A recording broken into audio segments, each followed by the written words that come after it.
So Cooking with Jen is back this week, and we are not going to use the air fryer this week. I'm going to use another small appliance that I used to use all the time, my slow cooker. We're going to make meatballs with a sweet and sour type of sauce. So stay tuned to see how they turn out. It's going to take about 4 hours.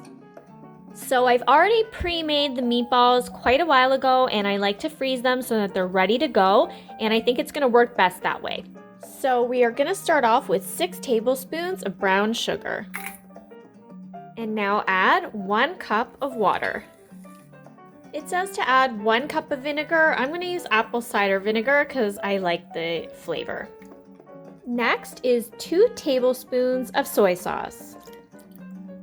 Now 6 tablespoons of good old-fashioned ketchup.